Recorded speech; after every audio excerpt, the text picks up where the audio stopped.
ఇక ఢిల్లీలో సంక్రాంతి సంబరాలు అంబరాన్ని నింటాయి. ముఖ్యంగా ఢిల్లీ యూనివర్సిటీలో ముందస్తు సంక్రాంతి వేడుకలు జరిపారు. తెలుగు స్టూడెంట్స్ అసోసియేషన్ ఆధ్వర్యంలో ఏర్పాటు చేసిన ఈ వేడుకలకు కేంద్ర మంత్రి రామ్మోహన్ నాయుడు, ఎంపీ ఈటల రాజేందర్ హాజరయ్యారు. ఈటల రాజేందర్తో కలిసి భోగి మంటలు వెలిగించారు కేంద్ర మంత్రి రామ్మోహన్ నాయుడు. భోగి మంటలు, సాంస్కృతిక కార్యక్రమాలు, పిండి వంటలు ఎంతగానో ఆకట్టుకున్నాయని రామ్మోహన్ నాయుడు తెలిపారు. పెద్ద సంఖ్యలో తెలుగు విద్యార్థులు పాల్గొని సంక్రాంతి సంబరాలు జరుపుకోవడం ఆనందంగా ఉందన్నారు. శుభం గురుత్వం కళ్యాణం ఆరోగ్యం ధన సంపద.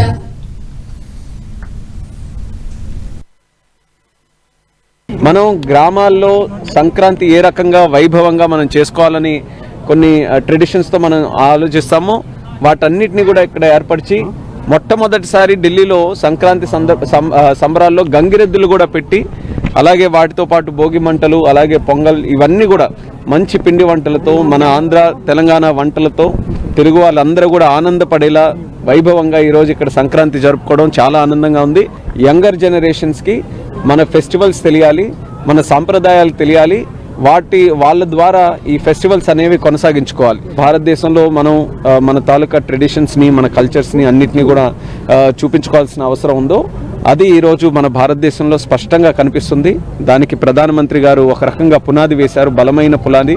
గత 11 సంవత్సరాలుగా భారతదేశం మన తాలూకా సాంప్రదాయాలు, అలాగే మన విలువలు, మన కట్టుబాట్లు, వీటన్నిటికీ కూడా ప్రపంచ స్థాయిలో గుర్తింపు వస్తుంది.